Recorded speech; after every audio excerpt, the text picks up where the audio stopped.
Hello everyone, I am Abhishek and today I will be going to explain the basic concepts of management. जैसा कि आप सभी को मालूम ही है कि प्रतियोगी परीक्षाओं के सिलेबस में इसे शामिल किया गया है और चूंकि ये विषय कई छात्रों के लिए एकदम नया है, इसलिए हम कोशिश करेंगे कि इसे एकदम बेसिक से स्टार्ट किया जाए और इसके सभी आयामों को अपने आज के वीडियो और आने वाले वीडियोज़ में कवर किया जाए। तो चलिए स्टार्ट करते हैं आज का सेशन। जैसा कि आप देख ही सकते हैं कि अपना विषय है जनरल मैनेजमेंट। तो इसको सामान्य क्यों कहा गया है? ये जो सामान्य है या जनरल बोल रहे हैं, तो जनरल क्यों कहा जा रहा है? जनरल का मतलब होता है विशेषीकृत ना होकर ये सामान्य है। विशेषीकृत में अगर जैसे हम देखें कि इस प्रबंधन के कौन से विशेषीकृत विषय हैं, तो उसमें अपना ह्यूमन रिसोर्स मैनेजमेंट जो हो गया, मानव संसाधन प्रबंधन, या मार्केटिंग मैनेजमेंट हो गया, विपणन प्रबंधन, या ऑपरेशन मैनेजमेंट हो गया, संचालन प्रबंधन। तो ये सारी चीज़ें जो हैं विशेषीकृत शाखाएं हैं। लेकिन अगर हम सामान्य प्रबंधन बोलते हैं तो उसमें सारी शाखाओं का जो हमें बोलते हैं ना, जिस तरह से jack of all trades master of none, हमें थोड़ा थोड़ा नॉलेज सभी शाखाओं का होना चाहिए और कोई ज़रूरी नहीं है कि हम किसी एक पर्टिकुलर शाखा में विशेषता या विशेषीकरण हम हासिल करें। तो इसलिए इस विषय का नाम सामान्य प्रबंधन रखा गया है।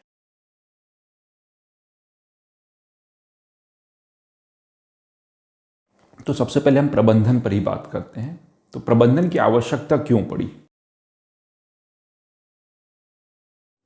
देखिए, किसी भी समाज में एक व्यक्ति होता है ना, तो व्यक्ति एक होता है, वो क्या करता है? एक व्यक्ति है तो वो क्या करता है? अपना व्यक्तिगत प्रयास करता है, पर्सनल एफर्ट्स करता है ना। तो ये हम बोलेंगे कि व्यक्तिगत प्रयास करता है व्यक्ति, अगर कोई है तो।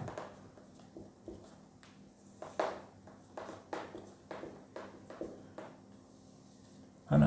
और एक जो है अपना समूह होता है,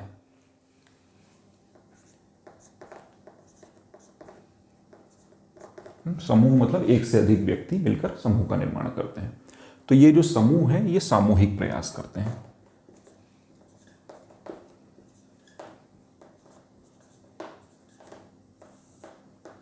ग्रुप एफर्ट्स करते हैं, है ना। इंडिविजुअल है वो अपना इंडिविजुअल एफर्ट करता है और जो ग्रुप है वो अपना ग्रुप एफर्ट्स करते हैं।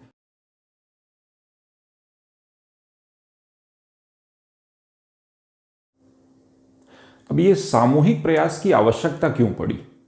व्यक्तिगत प्रयास से काम नहीं चल रहा होगा, तभी सामूहिक प्रयास की आवश्यकता पड़ी। तो सामूहिक प्रयास की आवश्यकता इस तरह से पड़ी कि एक सिनर्जी का कंसेप्ट होता है ना। कई सारे साइंसेज में है और ये जो हमारे मैनेजमेंट है उसमें भी इसका बड़ा महत्व है। सिनर्जी, सिनर्जी इसको हिंदी में तालमेल भी बोलते हैं।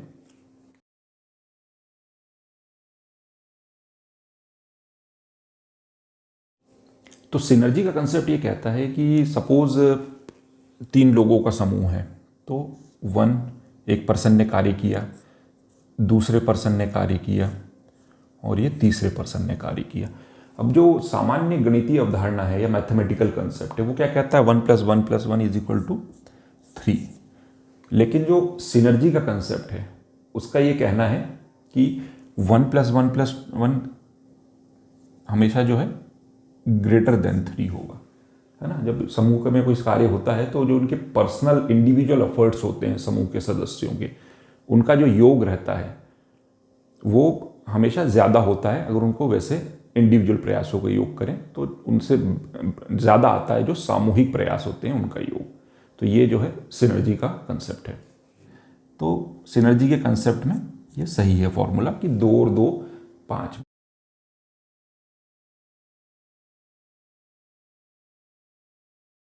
और इसी सिनर्जी के कारण ही जो है अपना ग्रुप एफर्ट्स की आवश्यकता पड़ी।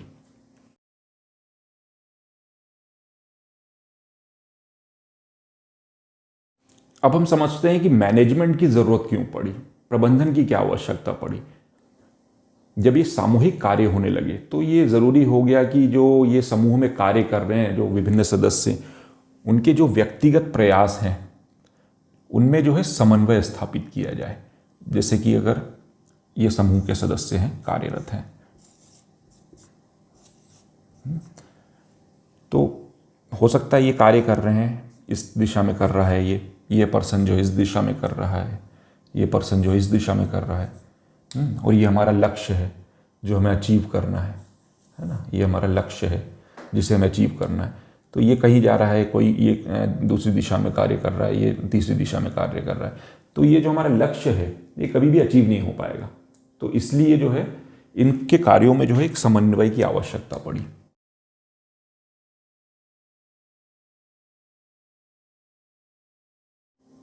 तो ये जो समन्वय है वो ये इंश्योर करता है कि जो व्यक्ति है उनका जो प्रयास हो रहे हैं वो लक्ष्य की ओर अग्रसित हों और उसको बेहतर तरीके से प्राप्त कर सकें।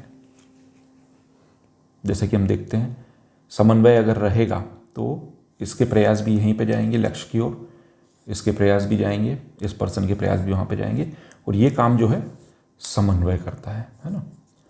ये समन्वय का जो कार्य है, इसमें समन्वय में क्या क्या आ जाता है, इसके अवयव देखें अगर समन्वय के, तो समन्वय के कार्य में एक तो यूनिटी ऑफ एक्शन है ना, कार्यों की एकता होती है उसमें।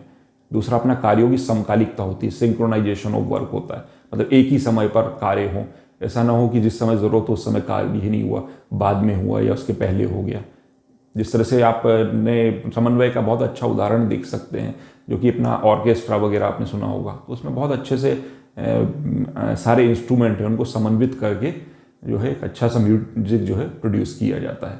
तो वो बहुत अच्छा उदाहरण है। एक ऑर्केस्ट्रा में बहुत सारे अलग अलग लोग रहते हैं, अलग अलग वाद्यों को अपना जो है प्ले करते हैं, और उसमें जो है बहुत अच्छा म्यूज़िक जो है, कोहेरेंट म्यूज़िक जो कह सकते हैं हम, समन्वय के साथ उनमें ग्रुप में जो है अपना कोऑर्डिनेशन रहता है, तो वो बहुत अच्छे से एक म्यूज़िक प्रोड्यूस करते हैं। तो एक ऑर्केस्ट्रा में हम देख सकते हैं, या दूसरा हम उदाहरण बहुत अच्छा रियल लाइफ में देख सकते हैं, हमारा जो ह्यूमन ब्रेन है ना, मानवीय मस्तिष्क है, वो भी बहुत अच्छा जो है समन्वय का उदाहरण पेश करता है कि हमारी जो शारीरिक विभिन्न गतिविधियां हैं उनको जो है वो बहुत अच्छे से समन्वित करता है।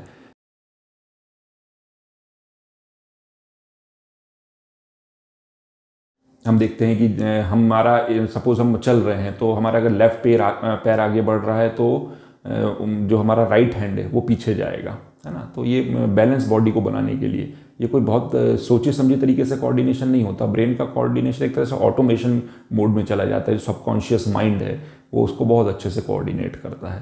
तो एक हमारा जो ब्रेन है बहुत अच्छे से एक समन्वय का उदाहरण प्रस्तुत करता है। इसके अलावा समन्वय ये भी इंश्योर करता है कि अपना कार्यों में ओवरलैपिंग ना हो, है ना, अति व्यापन ना हो।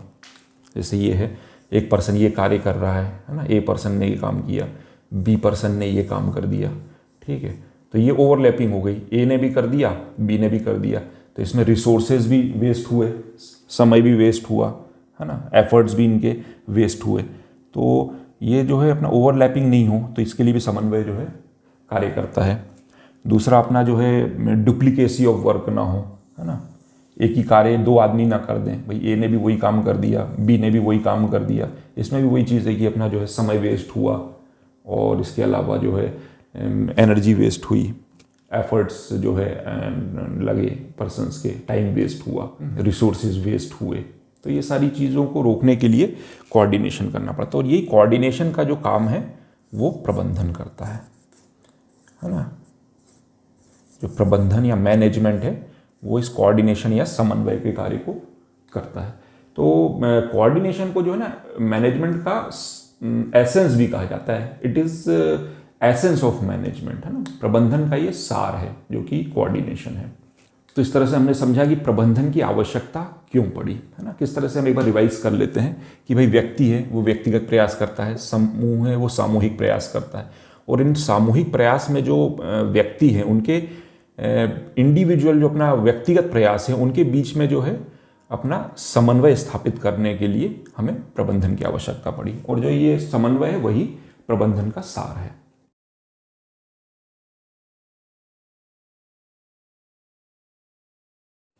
ये प्रबंधन का कार्य करते कौन है? ये प्रबंधन का जो कार्य है वो प्रबंधक के द्वारा किया जाता है।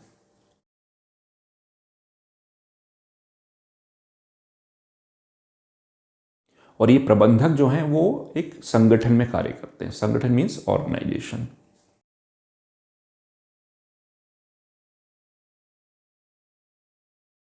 तो अब हम देखेंगे कि ऑर्गेनाइजेशन क्या है। हमने प्रबंधन देख लिया, प्रबंधन की आवश्यकता क्यों पड़ी। अब हम देखेंगे कि ऑर्गेनाइजेशन, जिसको कि हम कहते हैं संगठन। संगठन मीन्स ऑर्गेनाइजेशन।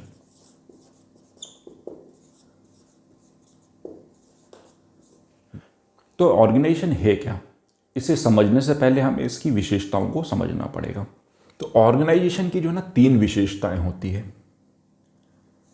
पहला है लक्ष्य। लक्ष्य का मतलब हो गया गोल।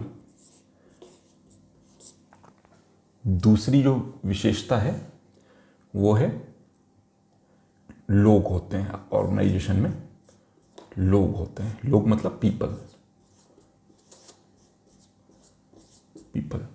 और तीसरी जो इसकी विशेषता है वो है संरचना।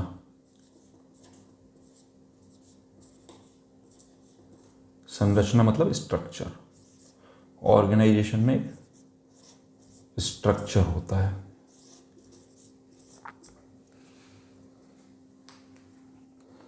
ये जो तीनों विशेषताएं हैं ये सारे संगठनों में कॉमन होती हैं, सभी संगठनों में पाई जाती हैं। तो सबसे पहले हम लक्ष्य की बात करते हैं। संगठन में जो है ना, हर ही संगठन का कुछ एक उद्देश्य होता है। कोई भी संगठन बिना उद्देश्य के नहीं होता है। किसी भी संगठन का जो निर्माण होता है वो किसी ना किसी उद्देश्य की प्राप्ति के लिए होता है, और उन्हीं उद्देश्यों को लक्ष्य के रूप में रिप्रेजेंट किया जाता है। तो हर ही संगठन का एक लक्ष्य होता है। दूसरा इसमें है कि संगठन में लोग होते हैं जो कि अपना निर्णय लेते हैं, अपना गतिविधियां करते हैं, है ना, टास्क परफॉर्म करते हैं, एक्टिविटीज़ करते हैं और डिसीजन मेकिंग का कार्य करते हैं। तो संगठन में लोग भी होते हैं। तीसरी इसकी जो विशेषता है वो है संरचना।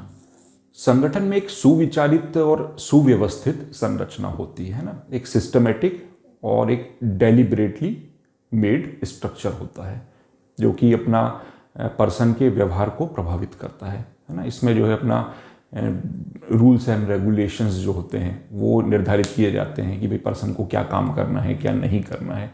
तो वो सारी चीज़ें संरचना में आ जाती है।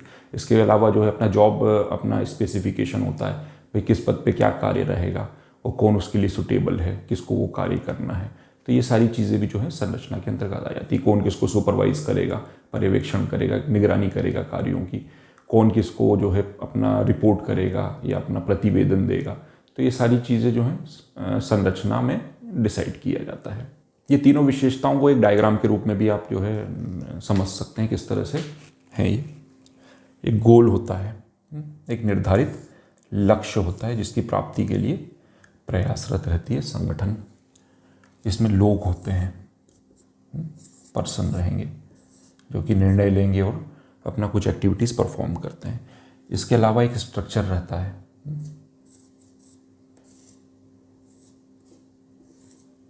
ये संरचना हो गई।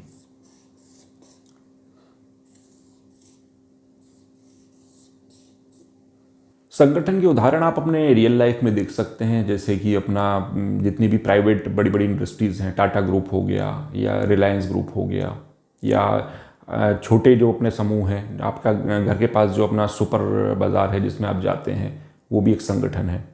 और जो अपना गवर्नमेंट ऑर्गेनाइजेशंस है वो भी संगठन है, जैसे कि भारत सरकार हो गया या प्रदेश सरकारें हो गई, ये सारे जो है संगठन है। तो इस तरह से हम कह सकते हैं संगठन कुछ भी नहीं है, सिंपली एक संरचना है जिसके अंदर जो है कुछ लोग होते हैं और जो कि अपना लक्ष्य प्राप्ति के लिए प्रयासरत रहते हैं। इसी तरह से हम प्रबंधन को भी परिभाषित कर सकते हैं। प्रबंधन के अंतर्गत क्या होता है? प्रबंधन एक प्रक्रिया है ना, प्रबंधन एक प्रक्रिया है ना, अ प्रोसेस है ना। तो प्रबंधन एक प्रक्रिया है जिसमें एक वातावरण का निर्माण किया जाता है और उसे बनाए रखा जाता है, जिसके अंतर्गत लोग कार्य करते हुए और रिसोर्सेज का उपयोग करते हुए कुछ जो लक्ष्य होते हैं उनकी प्राप्ति करते हैं। तो आइए अब हम देख लेते हैं कि प्रबंधक कौन होते हैं।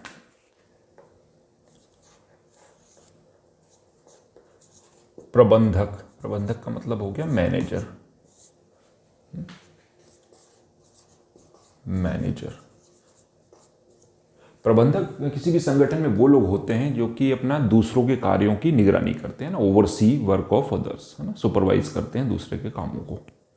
तो इस तरह से हम किसी भी संगठन में जो अपना कार्य करने वाले लोग होते हैं उनको दो तरह से वर्गीकृत कर सकते हैं, क्लासीफाई कर सकते हैं। एक तो होते हैं प्रबंधक या कि मैनेजर बोल सकते हैं इनको,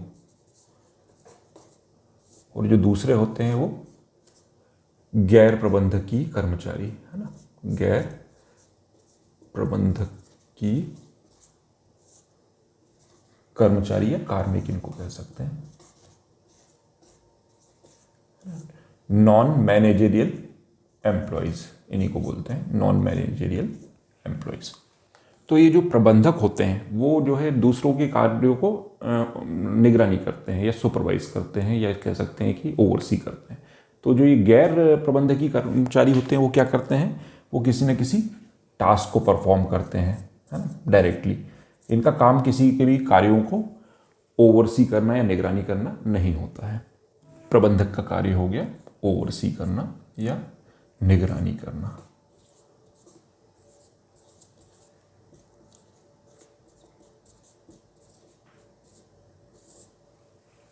तो किसी भी संगठन की संरचना में हम देख सकते हैं कि इनका प्रबंधकों का और जो अपना गैर प्रबंधन के कर्मचारी हैं उनका स्थान कहाँ पर होता है। मान लीजिए ये कोई संगठन है,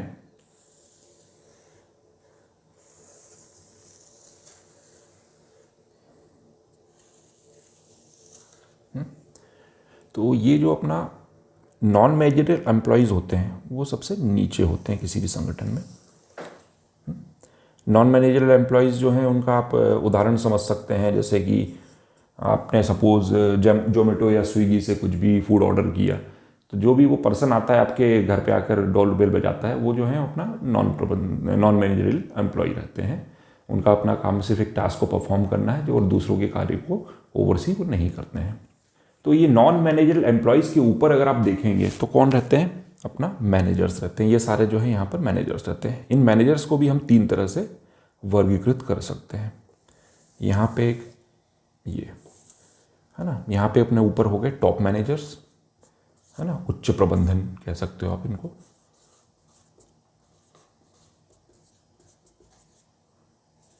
है ना, ये हो गया अपना मिडिल लेवल मैनेजर्स, है ना, मध्य स्तरीय प्रबंधक।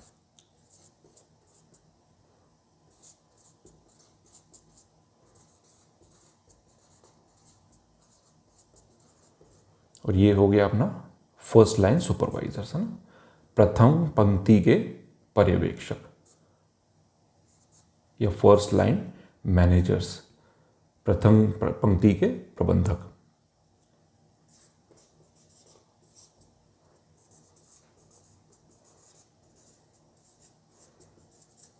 है ना, तो जो आप देख सकते हैं कि टॉप मैनेजर से सबसे ऊपर रहते हैं, जो मिडिल लेवल के उनके नीचे, और जो फर्स्ट लाइन रहते हैं वो उनसे नीचे, और इन सब के नीचे जो है नॉन मैनेजरियल एम्प्लॉयज़ रहते हैं।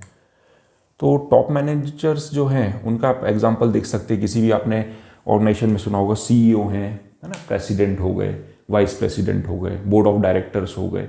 ये सारे जो है अधिकतर खासकर जिनके नामों के सामने सी लगता है वो सारे जो हैं अपना, इनको सी लेवल मैनेजर्स भी कहते हैं, है ना। सीईओ हो गए,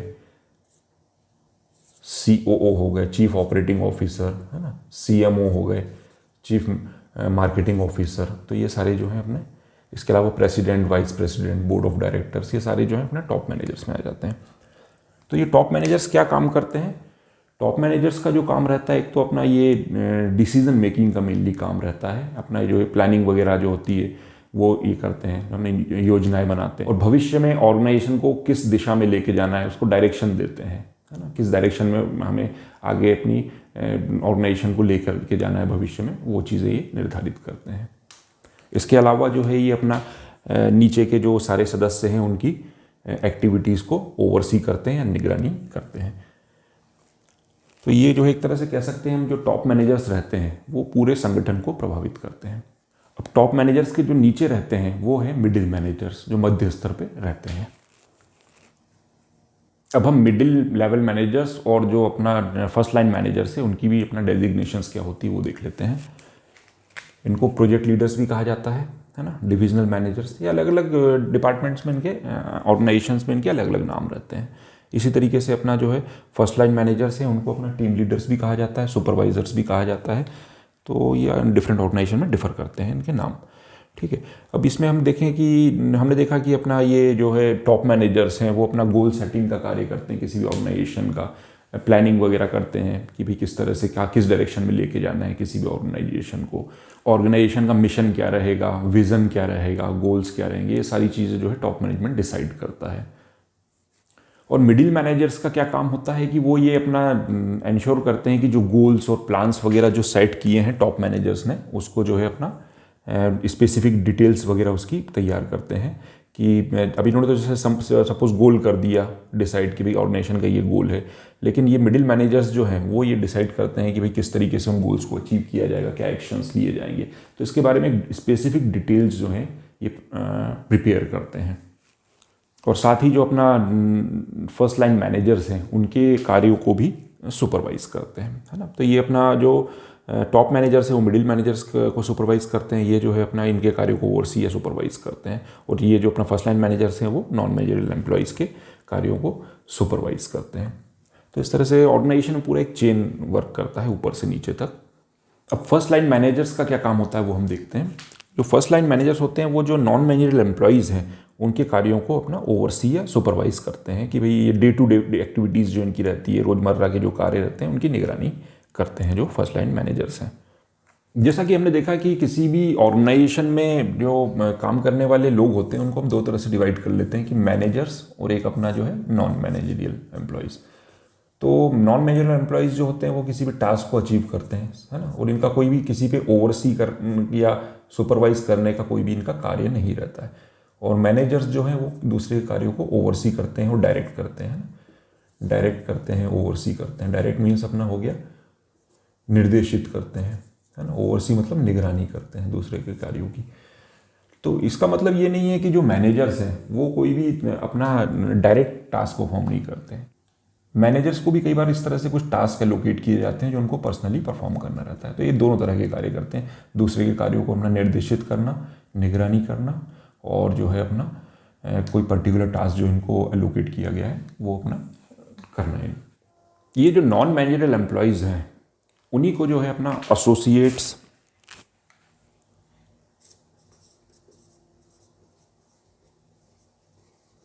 या टीम मेंबर्स भी कहा जाता है, एसोसिएट्स और team members.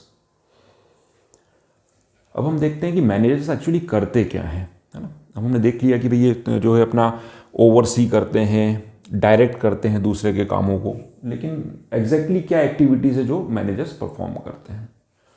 What do managers do?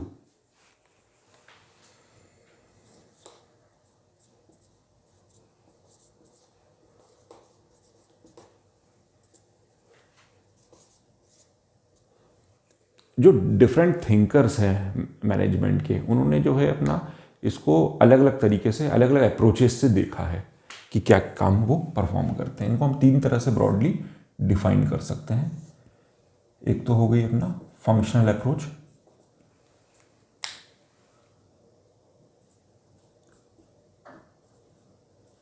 Managers क्या काम करते हैं, क्या फंक्शन परफॉर्म करते हैं ना, क्या प्रकार ये करते हैं। दूसरा है रोल्स, रोल्स मीनिंग भूमिका, क्या भूमिका का निर्वहन प्रबंधक करते हैं। और तीसरा जो है वो है स्किल्स। स्किल्स का क्या मतलब हो गया? कौशल, है ना, प्रबंधकों में क्या कौशल का वो उपयोग करते हैं प्रबंधन करते वक्त। सबसे पहले हम देखेंगे फंक्शन अप्रोच। मैनेजर्स जो हैं क्या फंक्शन परफॉर्म करते हैं, तो इसके लिए अपने अलग अलग थिंकर्स ने अलग अलग अपने व्यूज़ दिए हैं। जैसे एक हेनरी फेयोल थे, उनका कहना था कि प्रबंधक जो है POCCC ये कार्य करते हैं। P for planning, O for organising, C for commanding, again C for coordinating, और फिर से एक बार C वो है कंट्रोलिंग, है ना।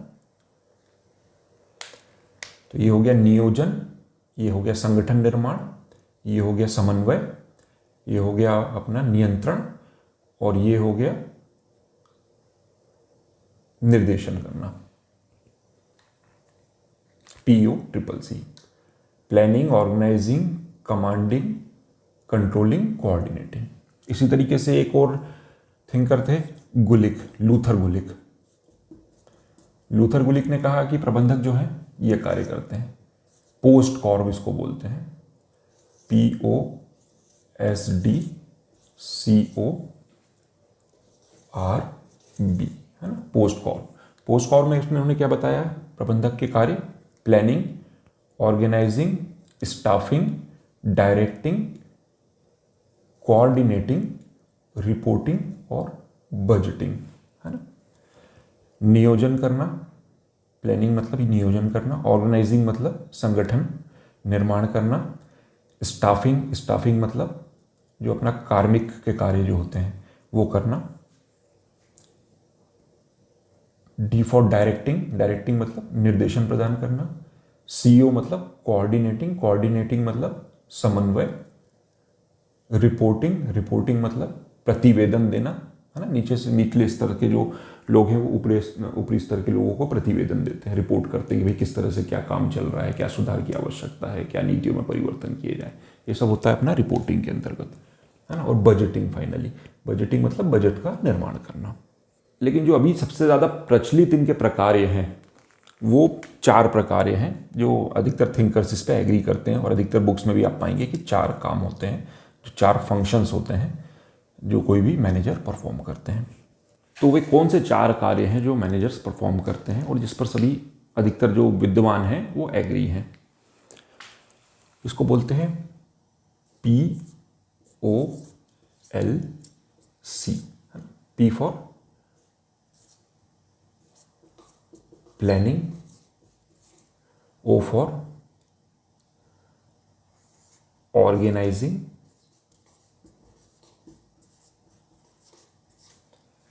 L फॉर लीडिंग,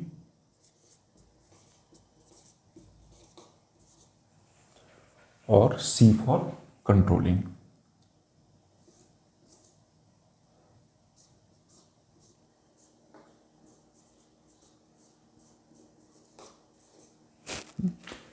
तो ये 4 कार्य हैं, P for planning, O for organising, L for leading और C फॉर कंट्रोलिंग। प्लानिंग का अर्थ हो गया नियोजन करना या योजना बनाना, ऑर्गेनाइजिंग का मतलब हो गया अपना संगठन निर्माण करना, लीडिंग का मतलब हो गया अपना नेतृत्व प्रदान करना, और कंट्रोलिंग का अर्थ हो गया नियंत्रण करना। ये जो चारों फंक्शंस हैं मैनेजर्स के वो इंटर रिलेटेड होते हैं, ये आइसोलेशन में काम नहीं करते हैं, ये चारों फंक्शंस जो है आपस में इंटर रिलेटेड होते हैं।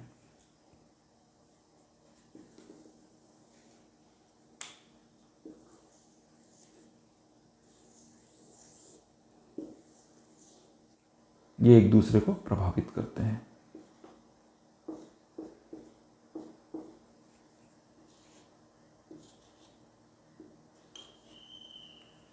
इसमें आप देख सकते हैं कि लीडिंग को जो है सेंटर में रखा हुआ है। उसका कारण ये है कि लीडिंग जो है वो एक ऐसा कार्य है जो अपना एकदम मैनेजर के वर्क के सेंटर में आ जाता है और बहुत हद तक जो है दूसरे कार्यों को प्रभावित करता है, इसलिए इसको हमने लीडिंग को सेंटर में रखा है। अब प्लानिंग में क्या होता है, प्लानिंग में जो है अपना लक्ष्य तय किए जाते हैं, है ना, रणनीतियाँ बनाई जाती है, स्ट्रेटजीज, गोल्स सेट किए जाते हैं, स्ट्रेटजीज बनाई जाती है, किस तरह से अपना अचीव करना है लक्ष्यों को ये डिसाइड किया जाता है। तो ये सारी चीज़ें जो है प्लानिंग के अंतर्गत आ जाती है। ऑर्गेनाइजिंग में क्या करते हैं कि एक वर्क का स्ट्रक्चर तय किया जाता है ना, कार्य का विभाजन किया जाता है, डिवीजन ऑफ वर्क किया जाता है, कौन पर्सन क्या काम करेगा, है ना, कौन सुटेबल है किस काम के लिए, ये सारी चीज़ें ऑर्गेनाइजिंग में आ जाती है। इसके अलावा जो है अपना कौन किसको सुपरवाइज करेगा, ओवरसी करेगा, डायरेक्ट करेगा, कौन किसको रिपोर्ट करेगा, अपना प्रतिवेदन देगा, तो ये सारी चीज़ें जो हैं ऑर्गेनाइजिंग में आ जाती हैं। इसी तरह से जो लीडिंग है, लीडिंग में अपना क्या मेनली होता है कि इन्फ्लुएंस करते हैं बिहेवियर को, जो अदर पर्सन्स हैं उनको इन्फ्लुएंस मीन्स प्रभावित करते हैं, है ना, दूसरे के व्यवहार को जो है प्रभावित करते हैं। तो लीडिंग में मेनली यही होता है कि किस तरह से लोगों के व्यवहार को प्रभावित किया जाए कि वो संगठन के जो लक्ष्य हैं उनकी प्राप्ति के लिए जो है अपना अधिकतम योगदान दे। लीडिंग में एक इन्फ्लुएंस करने का काम तो होता ही है, इसके अलावा जो है एक मोटिवेट करने का काम होता है, प्रेरित करते हैं एम्प्लॉयज़ को काम करने के लिए, उनमें इच्छा शक्ति जागृत करते हैं। इसी तरीके से कम्युनिकेशन वगैरह करते हैं, है ना। संचार के जो बेस्ट माध्यम है, क्या बेस्ट चैनल्स हैं, उनको चूज़ करते हैं कि भाई ऑर्गेनाइजेशन के गोल्स के बारे में किस तरह से अवेयरनेस सब में बनाई जाए और साथ ही वो अपना जो है बेस्ट एफर्ट्स करे, इसके लिए जो है उनको चीज़ें कम्युनिकेट की जाती है कि कोई किसी कार्य का क्या महत्व है, उसको किस तरीके से किया जा सकता है। ये सारी चीज़ें जो है संचार में आ जाती है, वो भी इसके अंदर अपना लीडिंग के अंदर आ जाती है। इसके अलावा जो है डायरेक्टिंग जो है अपना निर्देशन करना, ये भी लीडिंग का एक कार्य है। कोऑर्डिनेशन करना वो भी एक लीडिंग का काम है कि अपना लीडर जो है अपना कोऑर्डिनेट करता है चीज़ों को, डायरेक्शन करता है दूसरे के वर्क को कि किस तरह से काम को किया जाए। अब जो चौथा है वो है अपना कंट्रोलिंग। कंट्रोलिंग के अंदर क्या हो जाता है कि नियंत्रण करने का कार्य किया जाता है। इसके अंदर क्या हो जाता है कि ये जैसे प्लानिंग, हमने पहले प्लान बना लिया है ना, अब जो एक्चुअल वर्क चल रहा है नीचे लेवल पे, तो उसको जो है अपना ये मॉनिटर कर किया जाता है। कंट्रोलिंग के लिए सबसे पहले वर्क को मॉनिटर करते हैं, है ना, मॉनिटर करते हैं वर्क को कि अपना किस तरह से हो रहा है। उसके बाद इवेल्युएट करते हैं, है ना, उसकी एक समीक्षा करते हैं कि वर्क जो हो रहा है वो ठीक से हो रहा है नहीं हो रहा है। प्लान्स जो हमने यहाँ पे बनाए थे टॉप लेवल पे, है ना, जो प्लानिंग की थी उसके अकॉर्डिंगली जो है अपना हो रहे हैं या नहीं हो रहे। अगर ये जो है इन दोनों में कोई डिफरेंस पाया जाता है कि हमने जो प्लान जो हमने बनाया था, है ना, प्लान और जो है अपना एक्शन एक है ना, क्या काम हो रहा है उस पर, इन दोनों में अगर कुछ डिस्क्रिपेंसी पाई जाती है ना, अनियमितता पाई जाती है, तो उसको फिर करेक्टिव एक्शन भी लिया जाता है ना। करेक्टिव एक्शन मतलब सुधारात्मक कदम भी उठाए जाते हैं, है ना। तो इस तरह से मॉनिटर किया जाता है, निगरानी की जाती है, इवेल्युएट करते हैं कि अपना जो है कार्य की समीक्षा की जाती है कि वो प्लान के मुताबिक हो रहा है या नहीं हो रहा है। उसमें अगर किसी तरीके का कुछ डिस्क्रिपेंसी पाई गई या कुछ अपना अंतर पाया गया तो फिर जो है अपना उसको करेक्शन भी किया जाता है, सुधारात्मक कदम उठाए जाते हैं। ये सारी चीज़ें जो है कंट्रोलिंग के अंतर्गत आती है। तो अभी हमने देखा कि फंक्शन अप्रोच के तहत हम किस तरह से देख सकते हैं कि मैनेजर्स क्या काम करते हैं। अब हम देखेंगे कि रोल्स के आधार पे मैनेजर्स क्या काम करते हैं, वो किस तरीके से हम वर्गीकृत कर सकते हैं। तो इसमें एक तो अपना हो गया इंटरपर्सनल रोल, है ना। 3 तरह के रोल मेन है, इंटरपर्सनल रोल, दूसरा है इंफॉर्मेशनल रोल और तीसरा है डिसीजनल रोल। तो इंटरपर्सनल रोल जो है उसको हम कह सकते हैं अंतर व्यक्तिक जो उनकी भूमिकाएं रहती है ना, व्यक्तियों के बीच में। दूसरा हो गया अपना इंफॉर्मेशनल, यानी सूचना से संबंधित उनके जो रोल्स होते हैं या भूमिकाएं होती हैं। और तीसरा है डिसीजनल। डिसीजनल मतलब जो अपना निर्णय से संबंधित उनकी जो भूमिकाएं हैं कि भाई उनको निर्णय लेना है। तो ये सारी चीजें जो है डिसीजन में आ जाती है। अब इंटरपर्सनल रोल्स को इन्होंने 3 तरह से विभाजित किया हुआ है ना। ये जो अपना रोल्स वाला जो अप्रोच है, ये मेनली जो मिंट्सबर्ग करके हेनरी मिंट्सबर्ग थे, उन्होंने अपना फॉलो किया हुआ है। इंटरपर्सनल में जो है अपना 3 तरह से डिवाइड किया है, इंफॉर्मेशन को भी 3 तरह से और डिसीजनल को 4 तरह से। इस तरह से टोटल कितने हो गए, 10 रोल्स जो हैं वो मैनेजर्स जो है प्ले करते हैं। इसको आप इस तरह से भी समझ सकते हैं कि आप खुद ही हैं जैसे, तो एक आप छात्र भी हैं, है ना, आप चाइल्ड भी हैं अपने पेरेंट्स के, ठीक है, आप साथ में किसी क्रिकेट टीम या फुटबॉल टीम के मेंबर भी हैं, तो वो भी आपका एक रोल है। इस तरह से आप डिफरेंट रोल्स अपनी लाइफ में भी प्ले करते हैं। तो उसी तरीके से एक मैनेजर क्या क्या रोल एक ऑर्गेनाइजेशन में प्ले करते हैं उसको लेकर के मिंट्सबर्ग ने ये क्लासिफिकेशन दिया हुआ है। तो सबसे पहले हम देखें कि इंटरपर्सनल, है ना, रोल। इंटरपर्सनल रोल में क्या, एक तो फिगर हेड का रोल होता है। फिगर हेड मतलब एक चेहरा, एक आप कह सकते हैं कि ऑर्गेनाइजेशन का एक चेहरा होता है। जैसे कि अपना जो है रतन टाटा है, वो अपना टाटा ग्रुप के जो है एक तरह से रिप्रेजेंट करते हैं, उसका चेहरा है। एक हम जब भी टाटा ग्रुप का नाम सुनते हैं तो सबसे पहले हमें रतन टाटा का ख्याल आता है। इसी तरीके से अपना जो है मुकेश अंबानी है, तो वो जो है अपना रिलायंस के जो है फिगर हेड हैं या कह सकते हैं चेहरा है। मुकेश अंबानी का नाम सुनकर रिलायंस का ध्यान आ जाता है, रिलायंस का नाम सुनकर के मुकेश अंबानी का ख्याल आ जाता है। ये जो फिगर हेड शब्द है वो अपना जहाजों पे आपने कभी देखा होगा शायद कि एक सामने एक लगा रहता है मुखौटा या चेहरा टाइप का, जैसे कोई जहाज है, तो उसके सामने यहाँ पर एक फेस रहता है, तो इसी को जो है फिगर हेड कहा जाता है। इंटरपर्सनल रोल्स के अंदर जो सेकंड है वो है लीडर, है ना। एक लीडर की तरह मैनेजर का रोल होता है कि भाई लोगों के व्यवहार को इन्फ्लुएंस करना, है ना, उनको मोटिवेट करना, है ना, कम्युनिकेट करना चीज़ें उनको। तो ये सारी चीज़ें है ना, कोऑर्डिनेट करना, डायरेक्ट करना, निर्देशित करना, समन्वय करना, ये सारी चीज़ें जो है एज ए लीडर जो है परफॉर्म करता है कोई भी मैनेजर, है ना। जो थर्ड वन है वो अपना है लाइजन। लाइजन का अर्थ है कि विभिन्न लोगों या विभिन्न विभागों को जो है आपस में जोड़ना, है ना, एक जुड़ाव पैदा करना लाइजनिंग कहलाता है ना। कोऑर्डिनेशन का एक बहुत बड़ा अवयव है लाइजनिंग जो होती है। एक सीईओ के अंदर जैसे अपना कई सारे मैनेजर्स रहते हैं, एक सीईओ रहता है, chief operating officer, chief marketing officer, CMO रहते हैं, है ना। ऐसी कोई एचआर डिपार्टमेंट से रिलेटेड कोई हो सकते हैं, है ना। इसी तरह से चीफ इंफॉर्मेशन ऑफिसर, सीआईओ हो सकते हैं, ठीक है। तो ये जो है अपना इनके कामों के बीच में, जैसे इनके नीचे फिर पूरी ऑर्गेनाइजेशन रहेगी, है ना, इनके नीचे भी अपना पूरा जो है स्ट्रक्चर रहेगा। अब कोई लाइजनिंग अगर इनके बीच में करना है तो ये सीईओ जो है इनके बीच में लाइजनिंग करेंगे कि भाई कोई ऑपरेशन से रिलेटेड और मार्केटिंग से रिलेटेड कोई वर्क के बीच में लाइजनिंग करनी है तो सीईओ करेंगे, है ना। तो ये लाइजनिंग का कार्य भी करते हैं कि भाई मार्केटिंग में देखते हैं कि किस तरह से क्या चीज़ों की ज़रूरत है, मार्केट में क्या डिमांड्स हैं, है ना। तो ऑपरेशन को उस तरह से निर्देशित करेंगे भाई इन चीज़ों को जो है प्रोडक्शन बढ़ाया जाए। ये क्वालिटी से संबंधित कोई इश्यूज हैं जो कि अपना मार्केटिंग पर्सनस को पता चलते हैं, तो वो भी अपना कम्युनिकेट करके सीईओ को यहाँ पर जो है लाइजनिंग करवा के जो है अपना एडिक्वेट चेंजेस किसी प्रोडक्ट की क्वालिटी में कुछ करवाना है ना। अगर लो क्वालिटी कुछ सामान मिल रहा है तो उसको अपना चेंजेस करवा के ऑपरेशन में चेंज करवा सकते हैं। तो ये सब काम जो लाइजनिंग का रहेगा वो सीईओ करेंगे।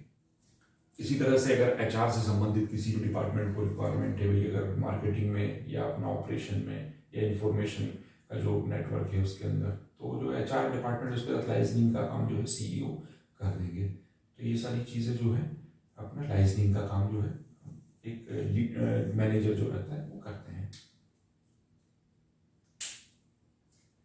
और इसी तरह से हम देखें कि इंफॉर्मेशनल के अंदर जो है अपना 3 तरह से डिवाइड किया मिडलबर्ग ने, है ना। इंफॉर्मेशनल जो रोल होता है उसमें एक तो मॉनिटर करना होता है, ठीक है। इंफॉर्मेशन में जो है मॉनिटर करता है वो सब चीज़ों को।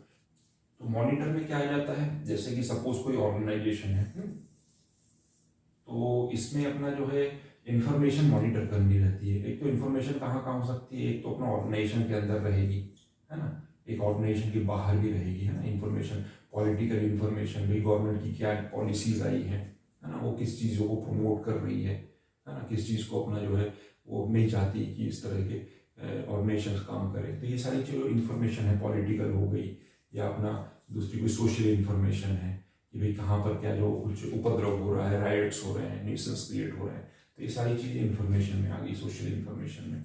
इसी तरीके से अपना इकोनॉमिक इंफॉर्मेशन, है ना, कि वरना बाहर जो है अपना किस तरह से इकोनॉमी चल रही है अदर कंट्रीज में। अब तो ग्लोबलाइजेशन का एरा है, तो उसमें अपना जो है कि अदर इकोनॉमीज कैसे परफॉर्म कर रही है, यूएसए की कैसे कर रही है, यूके की, यूरोप की, है ना। तो ये सारी चीज़ें जो है किसी भी ऑर्गेनाइजेशन को इम्पैक्ट करती हैं अपना ग्लोबलाइजेशन के दौर में। और इसी तरीके से जो किसी ऑर्गेनाइजेशन के अंदर भी इंफॉर्मेशन है वो भी उसे मालूम होना चाहिए कि भाई किस तरह से क्या काम चल रहा है ना।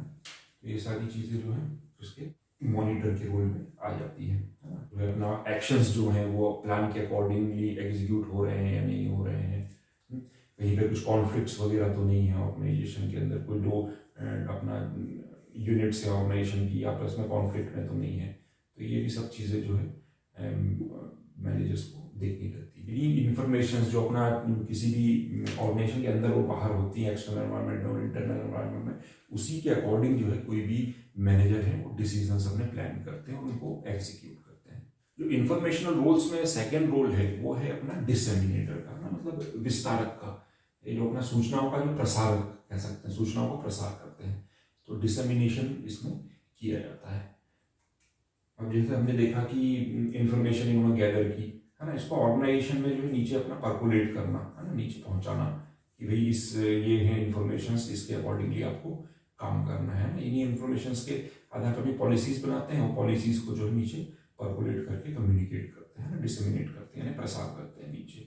तो उसी हिसाब से इनका माइंडसेट डेवलप होता है जो नीचे एम्प्लॉइज काम करते हैं कि हमें ऑर्गेनाइजेशन के ऑब्जेक्टिव्स क्या है हमारे, उनको किस तरीके से अचीव करना है, वो अचीव करना टाइमली क्यों ज़रूरी है। ये सारी चीज़ें जो हैं इंफॉर्मेशन जब उनको मिलती है तो वो निर्णय सही से ले सकते हैं। कोई भी डिसीजन मेकिंग होती है ना, तो वो जो है अपना डिसीजन मेकिंग यानी निर्णय निर्माण, तो उसमें इंफॉर्मेशन जो है वो बहुत ही अहम रोल प्ले करती है। इन इंफॉर्मेशन के आधार पे कोई भी जो है मैनेजर अपना डिसीजन मेकिंग या निर्णय निर्माण का कार्य करता है। ये जो है इंफॉर्मेशन जो है वो एक तरह से इनपुट का कार्य करती है डिसीजन मेकिंग में। कोई भी जो मैनेजर रहता है वो इंफॉर्मेशनल रोल में अपना एक स्पोक्स पर्सन की तरह भी कार्य करता है। स्पोक्स पर्सन मतलब प्रवक्ता, वो एक अपना किसी भी संगठन का या ऑर्गेनाइजेशन का प्रवक्ता भी होता है।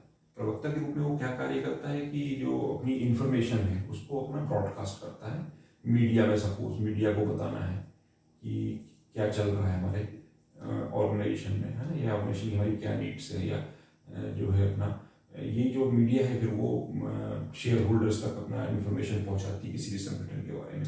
तो आपने देखा होगा कई बार न्यूज़ चैनल्स वगैरह में रतन टाटा आते हैं या अंबानी आते हैं, या जैसे गवर्नमेंट के जो अपना सीनियर ऑफिसर्स हैं या अपना जो है मिनिस्टर्स हैं, वो अपना मीडिया में आकर के वार्तालाप करके लोगों को अपना ऑर्गेनाइजेशन के बारे में जानकारी देते हैं। जैसे कि प्राइम मिनिस्टर हो गए या अपना कोई भी डिपार्टमेंट के सेक्रेटरीज हो गए, वो भी अपना मीडिया में आकर के अपना, जैसे विदेश विभाग के सचिव हैं उनको आपने कई बार देखा होगा कि वो न्यूज़ चैनल में आके ब्रीफ करते हैं कि इंडिया चाइना के बीच में क्या रिलेशन चल रहे हैं। वो एक स्पोक्स पर्सन का काम कर रहे होते हैं उस समय पे। हाँ, जो थर्ड रोल है मैनेजर का वो है अपना डिसीजनल। इसको 4 तरीके से मिट्सबर्ग ने वर्गीकृत किया है। एक तो अपना एंटरप्रेन्योर, एज ए एंटरप्रेन्योर मतलब उद्यमी के रूप में कार्य करता है मैनेजर। उद्यमी के रूप में कार्य करते हुए जो मैनेजर रहता है वो अपना प्लान्स डिसाइड करता है ना, किन एरियाज में इन्वेस्ट करें, कहाँ पर ज़्यादा प्रॉफिट होगा, ये सारी चीज़ें जो है एक उद्यमी के रूप में वो निर्णय लेता है। क्या नए वेंचर्स स्टार्ट किए जाएं, है ना, ये सारी चीज़ें जो है एंटरप्रेन्योर के रोल में आ जाती है। सपोज ऑयल एंड गैस के एरियाज में अगर ज़्यादा प्रॉफिट है तो कोई अपनी इंडस्ट्री ये काम चालू कर सकती है। तो ये सब ये डिसाइड करने का काम एक एंटरप्रेन्योर का होता है और मैनेजर वो रोल परफॉर्म करता है डिसीजनल रोल के अंतर्गत। इसी तरह से एक अपना डिस्टर्बेंस हैंडलर, है ना, कोई भी ऑर्गेनाइजेशन है उसके अंदर अपना डिस्टर्बेंस है ना, या आउटसाइड भी कोई डिस्टर्बेंस है, तो ये सारी चीज़ें वो एज ए डिस्टर्बेंस हैंडलर कार्य करता है। कोई भी 2 यूनिट्स के बीच में टकराव है या किसी तरीके के मतभेद हैं, है ना, या कभी कोई लेबर यूनियंस के इश्यूज रहते हैं, तो ये सारा जो है डिस्टर्बेंस, किसी तरह का कुछ होगा, तालाबंदी हो रही है या अपना हड़तालें हो रही हैं, और ये सारी चीज़ें जो डिस्टर्बेंस रहते हैं, या कोई विरोध प्रदर्शन हो रहा है, तो ये जो चीज़ें जो है अपना डिस्टर्बेंस में आ जाती है। तो ये जो अपना विरोध प्रदर्शन है वो अपना ऑर्गेनाइजेशन के अंदर एम्प्लॉयज़ के द्वारा भी हो सकता है ना, हड़तालें, या कोई बाहर भी हो सकता है उसके कोई विरोध में है, जैसे कि टाटा ने सिंगूर में प्लांट डाला था, उसका बाहर काफ़ी विरोध हुआ था। तो ये सारी जो डिस्टर्बेंस वगैरह होती हैं उनको हैंडलिंग का काम भी जो है मैनेजर को करना रहता है। इसी तरह से जो तीसरा रोल है डिसीजनल रोल्स के अंतर्गत वो है अपना रिसोर्स एलोकेटर का। कोई भी मैनेजर जो होता है वो रिसोर्सेज जो, चूंकि आप जानते हैं कि रिसोर्सेज जो रहते हैं, है ना, रिसोर्सेज में क्या क्या आ जाते हैं, मैन, है ना, मैन यानी पीपल जो है, मैन, मनी, है ना, पैसा, पूंजी, है ना, man, money, machine, material, material, है ना, जो अपना रॉ मटीरियल वगैरह हो गया। तो ये जो आप देखेंगे कि ये सारे जो एम है वो सब जो है अपना रिसोर्सेज कहलाते हैं, संसाधन। तो ये संसाधनों को जो है ना आवंटन का कार्य भी करता है, रिसोर्स एलोकेशन का कार्य भी एक मैनेजर करता है। अलग अलग डिपार्टमेंट है ना, मार्केटिंग है ना, इंफॉर्मेशन है, इसके अलावा अपना HR है, ऑपरेशन है। तो इन सब किस तरीके से ये रिसोर्सेज, जो आप जानते हैं कि स्कार्सिटी ऑफ रिसोर्सेज जो है ऑर्गेनाइजेशन में होती है, कि संसाधन सीमित होते हैं, और उसी से अधिक आउटपुट जनरेट करके जो है लक्ष्यों की प्राप्ति करनी होती है किसी भी ऑर्गेनाइजेशन को। तो ये चीज़ जो है अपने मैनेजर डिसाइड करता है कि भाई इस एरिया में कितना पैसा दिया जाए, मार्केटिंग एरिया में कितना पैसा दिया जाए, कितना मैन पावर दिया जाए, कितने एम्प्लॉयज़ यहाँ पे हायर किए जाए, है ना, क्या और भी रिक्वायरमेंट्स है यहाँ पर। इसी तरीके से अपना ऑपरेशन में कितना मटेरियल दिया जाए, कितना पैसा उसके लिए दिया जाए, मशीन्स क्या प्रोवाइड की जाए, कितना मैन पावर दिया जाए, R&D है, R&D में कितना पैसा खर्च किया जाए, रिसर्च एंड डेवलपमेंट, है, अनुसंधान और विकास में कितना पैसा खर्च किया जाए, कितने एम्प्लॉयज़ को वहाँ पे लगाया जाए। तो ये सारी चीज़ें जो हैं एक मैनेजर जब रिसोर्स एलोकेटर के रूप में कार्य करता है तो वो डिसाइड करता है कि रिसोर्सेज को किस तरीके से ऑर्गेनाइजेशन में डिस्ट्रीब्यूट किया जाए, क्योंकि बड़े सीमित रिसोर्सेज होते हैं ऑर्गेनाइजेशन के पास, और उसकी जो अपना एक तरह से प्रॉफिट भी कह सकते हैं तभी होगा जब वो रिसोर्सेज को, ऑप्टिमम रिसोर्सेज को यूज करेगा। जबकि उसका ऑप्टिमम रिसोर्सेज यूज होगा तभी उसको प्रॉफिट होगा। जो चौथा रोल है डिसीजनल रोल के अंतर्गत वो है अपना निगोशिएटर का। कोई भी मैनेजर होता है एज ए निगोशिएटर भी कार्य करता है। निगोशिएटर मतलब जो है डील्स निगोशिएट करना, किस तरीके से अपना कोई भी किसी के साथ कोई डील कर रहे हैं, सपोज अगर रॉ मटेरियल परचेज कर रहे हैं, है ना, रॉ मटेरियल परचेज करें कच्चा माल, तो अपना किस मूल्य पर निर्धारित किया जाए। जो सप्लायर जो रहेगा उसके साथ वो अपना निगोशिएट करेगा कि भाई हमें फला जो दूसरा सप्लायर है वो इतने कम रेट पे दे रहा है, क्वालिटी उसकी तुमसे बेटर है, तो ये जो है सप्लायर बोलेगा नहीं हम आपको फिर इससे बेटर क्वालिटी का देंगे, कम रेट पे देंगे। तो इस तरीके से डील्स निगोशिएट होती हैं। तो किसी भी मैनेजर का ये प्रयास रहता है कि कम से कम कीमत में बेहतर जो है सामान उच्च गुणवत्ता का प्राप्त किया जाए, जो बेटर क्वालिटी का हो। तो ये सारी चीज़ें जो है निगोशिएटर के रूप में उसके कार्य होते हैं। डिसीजन लेता है कि कोई भी चीज़ अगर प्रोक्योर करनी है तो क्या रेट पे करनी है। तो ये सब चीज़ें जो है एज ए निगोशिएटर वो कार्य करता है। तो इस तरीके से हमने देखे कि ये 10 रोल्स जो हैं वो मिंड्सबर्ग ने दिए हुए मैनेजर्स को लेकर के वो परफॉर्म करते हैं। प्रबंधक क्या कार्य करते हैं, ये हमने दो तरह से तो देख ही लिया है कि भाई उनके फंक्शंस क्या होते हैं, उनके रोल्स या भूमिकाएं क्या होती हैं। और हम तीसरे तरीके से उसको देखते हैं कि उनमें क्या स्किल्स जो है वो यूज करते हैं अपने कार्यों में। तो ये जो स्किल्स हैं यानी कि कौशल हैं वो 3 तरह से इनको वर्गीकृत किया जा सकता है। एक तो हो गया अपना कंसेप्चुअल स्किल्स।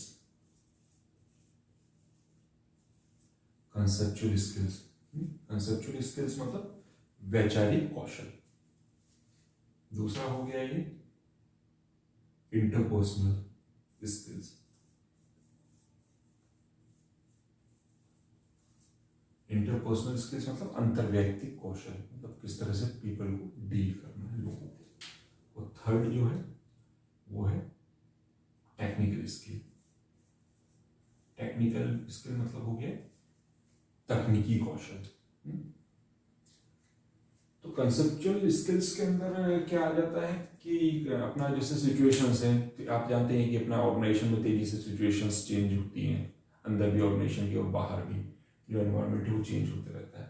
तो कोई भी जो अपना नई नई सिचुएशंस आती है, कॉम्प्लेक्स सिचुएशंस आती है, उस समय पे कैसे डिसीजन लिया जाए, तो ये सब चीज़ें जो है वैचारिक कौशल होना बहुत ज़रूरी है किसी भी मैनेजर के अंदर। अब जैसे आप एग्जाम्पल देखते हैं कि कोडेक कैमरा एक हुआ करता था पहले, तो कोडेक कैमरा जो था वो टॉप मैन्युफैक्चरिंग ब्रांड था उस समय का, और उसकी सेल सबसे ज़्यादा हुआ करती थी। जो नया एनवायरनमेंट क्रिएट हुआ बाद में, तो वो अपने आप को उससे अडाप्ट नहीं कर पाया, ठीक से ढाल नहीं पाया अपने परिस्थितियों के अनुरूप। तो जो है कोडेक कैमरा जो है अपना एक तरह से फेल हो गया। सेकंड एग्जांपल आप देख सकते हैं नोकिया का एक समय पे जो मोबाइल फोन में सेल अप्रॉक्स 75% के आसपास, 70-75% मार्केट उसका था नोकिया मोबाइल का। और अभी कितना डाउन जा चुका है वो, क्योंकि वो जो है स्मार्टफोन वगैरह पे उस तरह से वो वर्क नहीं कर पाया, R&D नहीं कर पाया, रिसर्च एंड डेवलपमेंट, अनुसंधान और विकास नहीं कर पाया। तो नोकिया की आज सेल जो है बहुत कम हो चुकी है बाकी की अगर कंपनी से कंपेयर किया जाए, उसका मार्केट शेयर बहुत डाउन जा चुका है। तो ये सब चीज़ें वहाँ पे हो सकता है मैनेजर्स वगैरह जो है अपना वैचारिक कौशल को उस तरह से उपयोग नहीं कर पाए, या उनमें उस तरह से सक्षमता नहीं थी वैचारिक कौशल की, जो इंडस्ट्री स्टॉप पर होने के बावजूद भी बाद में बॉटम पे आ गई है। जो सेकंड स्किल है वो है अपना इंटरपर्सनल स्किल। इंटरपर्सनल स्किल्स में क्या आ जाता है कि अपना किस तरीके से मोटिवेट करना है, अभिप्रेरित करना है एम्प्लॉयज़ को, या कम्युनिकेट उनसे किस तरह से चीज़ें करनी है, क्योंकि अल्टीमेटली जो है ऑर्गेनाइजेशन वो पर्सन से ही बनती है और काम भी उन्होंने ही करना रहता है। तो प्रबंधन का कार्य ये है कि जो अपना किस तरीके से ऑर्गेनाइजेशन के लक्ष्यों की प्राप्ति के लिए लोगों से काम करवाया जाए। तो इसके लिए जो है इंटरपर्सनल स्किल है बहुत ज़्यादा महत्वपूर्ण हो जाती है कि किस तरीके से वो अपना नेतृत्व प्रदान करता है, लोगों को प्रभावित करता है और उनका मोराल बढ़ाता है, मनोबल बढ़ाता है। तो ये सारी चीज़ें जो है इंटरपर्सनल स्किल्स के अंदर आ जाती हैं। जो थर्ड स्किल होती है वो होती है टेक्निकल स्किल। टेक्निकल स्किल मतलब तकनीकी कौशल, कि किस तरीके से कोई भी पर्टिकुलर टास्क है उसको किस तरीके से करना है ना, स्पेशलाइज नॉलेज जो रहता है किसी भी क्षेत्र का, विशेषीकृत ज्ञान जो होता है या एक्सपर्टाइज जो होती है, वो इसके अंदर टेक्निकल स्किल्स के अंदर आ जाती है ना। तो ये अपना जो बॉटम लेवल पे भी इसकी जरूरत रहती है टेक्निकल स्किल्स की, है ना। यहाँ पर किस तरीके से कोई भी मैन्युफैक्चरिंग हो रही है तो क्या अपना किस तरीके से होगी, क्या टेक्नोलॉजीज यूज़ की जाए, क्या बेस्ट वे है किसी भी काम को करने का, ये सब चीज़ें जो है अपना टेक्निकल स्किल्स में आ जाती है। किसी तरीके से अपना मार्केटिंग का कार्य है तो मार्केटिंग में अपना जो है नीचे पर्सन्स रहते हैं वो किस तरीके से मार्केटिंग की जाए, कैसे कस्टमर रिलेशनशिप्स बिल्ड किया जाए, तो ये सब चीज़ें जो है मार्केटिंग की टेक्निकल स्किल्स हो गई। इसी तरीके से ऑपरेशन का हमने देख ही लिया है मैन्युफैक्चरिंग का। इसी तरीके से इंफॉर्मेशन के अगर क्षेत्र में है तो उसमें क्या टेक्निकल स्किल्स हैं, तो ये सब चीज़ें जो है अपने तकनीकी कौशल।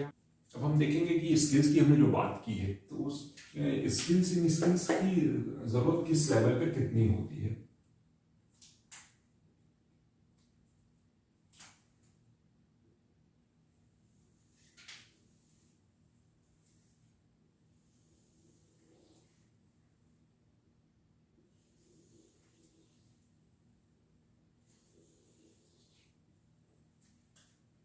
तो सबसे पहले हम बात करते हैं कंसेप्चुअल स्किल की, जो फर्स्ट थी। कंसेप्चुअल स्किल की सबसे अधिक जरूरत कहाँ होती है, टॉप लेवल पे।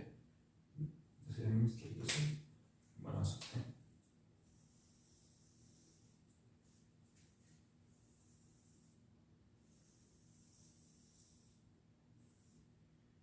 यहाँ पे आप देख रहे हैं कि कंसेप्चुअल स्किल की, अगर ये कंसेप्चुअल स्किल वैचारिक कौशल,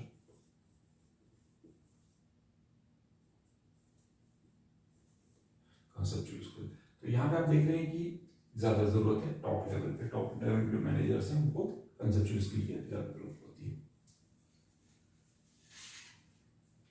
क्योंकि यहाँ पे वैचारिक कार्य ज्यादा होते हैं, है ना। क्या अपना गोल्स क्या रखें और किस तरीके से प्लानिंग करें, तो दिमाग का कार्य ऊपरी स्तर पे ज्यादा होता है। तो यहाँ पे वैचारिक कौशल जो विचार है उनकी अधिक आवश्यकता पड़ती है। वैसे नीचे जाते हैं जैसे जैसे तो ये कंसेप्चुअल स्किल्स की रिक्वायरमेंट कम होती जाती है। जो अपना फर्स्ट लाइन मैनेजर्स हैं उनको कम जरूरत पड़ती है कंसेप्चुअल स्किल्स की बनिस्पत के अपना टॉप लेवल मैनेजर्स को, क्योंकि उनको मुख्यतः अपने जो गोल्स वगैरह या प्लान्स है उनको एग्जीक्यूट या इम्प्लीमेंट करना रहता है, क्रियान्वयन करना रहता है, तो उसमें वैचारिक उतनी उनको आवश्यकता नहीं रहती है। जो सेकंड स्किल है वो हो गया अपना इंटरपर्सनल स्किल, है ना। तो उसको हम देख सकते हैं इंटरपर्सनल स्किल की जो है आवश्यकता सभी स्तरों पे बराबर रूप से रहती है। टॉप लेवल मैनेजर्स को इतनी आवश्यकता रहती है, मिडिल लेवल मैनेजर्स को भी इतनी आवश्यकता रहती है, और फर्स्ट लाइन जो मैनेजर्स हैं उनको भी इंटरपर्सनल स्किल्स की आवश्यकता उतनी ही पड़ती है। इंटरपर्सनल स्किल्स इसी तरीके से जो थर्ड स्किल है टेक्निकल स्किल, उसकी आवश्यकता जो है हम देखें तो फर्स्ट लाइन मैनेजर्स को ज्यादा पड़ती है। ये हो गई टेक्निकल स्किल्स, है ना। ये फर्स्ट लाइन मैनेजर्स को आप देख रहे हैं कि ज्यादा रहती है टेक्निकल स्किल्स की आवश्यकता, और इनको टॉप मैनेजर्स को कम रहती है, क्योंकि एक्चुअली जो वर्क परफॉर्म हो रहा है, कोई भी प्रोडक्शन हो रहा है या कोई भी मार्केटिंग हो रही है, तो ये सारी चीजें जो है बॉटम लेवल पे ही इम्प्लीमेंट या क्रियान्वित होती है। तो जरूरी उनको ये हो जाता है कि अपना टेक्निकल स्किल्स उनके पास हो उस स्पेसिफिक जो एरिया है उससे रिलेटेड। अभी जैसे हमने देखा कि स्किल्स की किस लेवल पे कितनी आवश्यकता होती है, तो अभी हम देख लेते हैं कि जो हमने फंक्शंस देखे थे मैनेजर्स के, 4 तरह के फंक्शंस देखे थे, प्लानिंग, ऑर्गेनाइजेशन, लीडिंग और कंट्रोलिंग, POLC, उनकी किस स्तर पे क्या आवश्यकता पड़ती है, किस कौन से कार्य अधिक किए जाते हैं। सबसे पहले प्लानिंग को देख लेते हैं। तो जो टॉप लेवल है उसमें प्लानिंग का काम सबसे ज्यादा होता है, और जो बॉटम लेवल है वहां पर या फर्स्ट लाइन मैनेजर का जो अपना लेवल है उस पर प्लानिंग का कार्य कम होता है। इसी तरीके से जो है ऑर्गेनाइजिंग का कार्य देख लेते हैं किस लेवल पे ज्यादा होता है। ऑर्गेनाइजिंग का कार्य भी जो है टॉप लेवल पे ज्यादा होता है और फर्स्ट लाइन मैनेजर्स के लेवल पे कम होता है। थर्ड जो है लीडिंग, है ना, यानी कि नेतृत्व प्रदान करना। नेतृत्व प्रदान करने का जो कार्य है वो फर्स्ट लाइन मैनेजर्स के लेवल पे ज्यादा होता है। ये हो गया अपना प्लानिंग, ये हो गया ऑर्गेनाइजिंग यानी नियोजन, संगठन, निर्माण, यहाँ पे लीडिंग।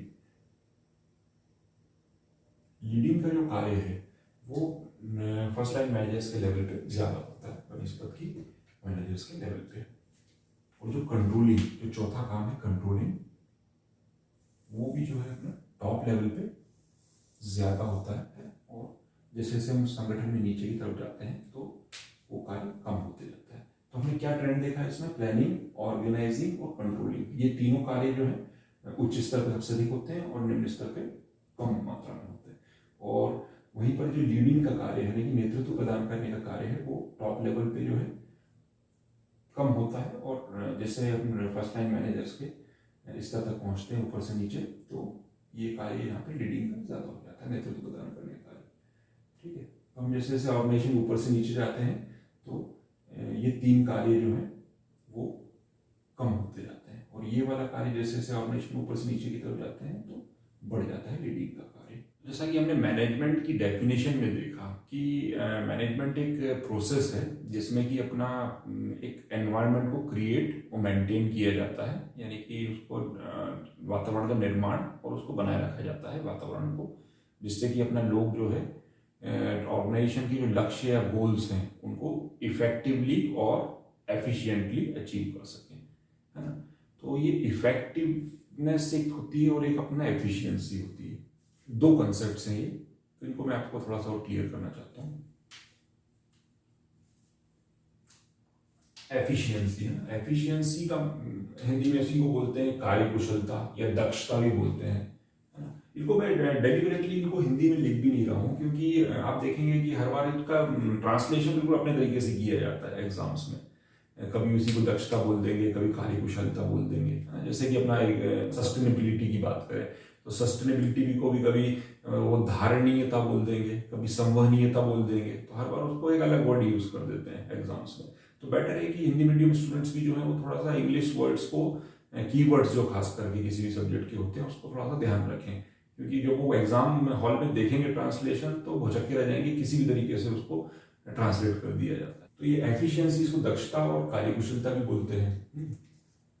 तो और ये इफेक्टिवनेस है, इसको बोलते हैं प्रभावशीलता, है ना, ये प्रभावकारिता भी बोल सकते हैं।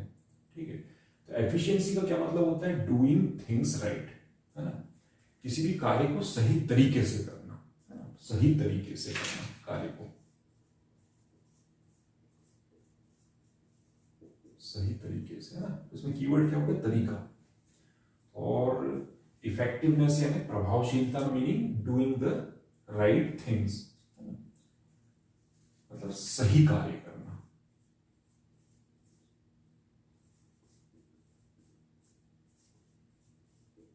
इसमें जो है अपना कीवर्ड क्या हो गया, कार्य।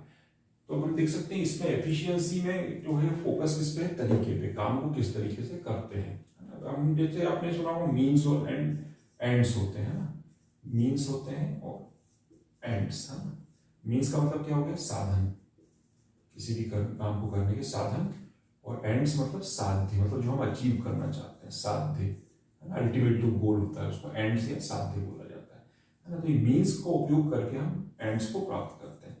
जैसे कोई भी अपना इंडस्ट्री है तो उसमें उसके मीन्स क्या हो जाएंगे, मीन्स में संसाधन जो है वही सारे मीन्स हो जाते हैं।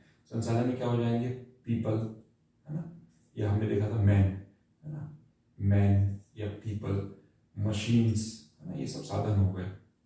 मटीरियल, है ना, यार अपना जो भी कच्चा माल वगैरह है, मनी, ये सब जो है हो गए साधन।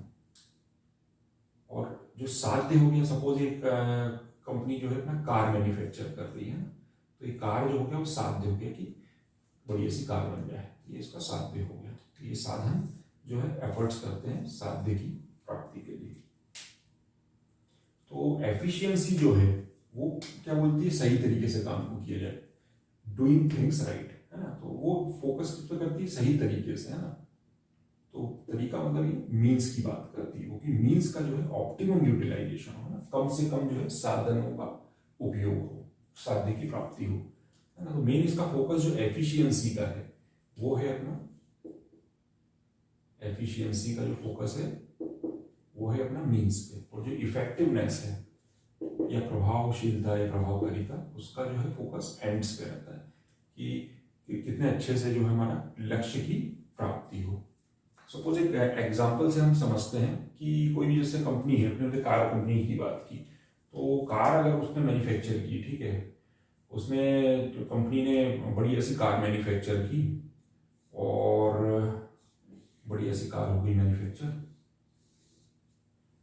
इसमें अपना जो है सारी चीज़ें जो है मटेरियल भी बड़ा कम से कम लगा, खर्चा भी बहुत कम आया, मनी भी बहुत कम से कम जो है ह्यूमन रिसोर्सेज का यूटिलाइजेशन हुआ, कम से कम लोग लगे, है ना। तो इस तरीके से खर्चा जो है कुल मिला के ओवरऑल बहुत कम खर्चे में उसने बहुत बढ़िया सी कार बना दी।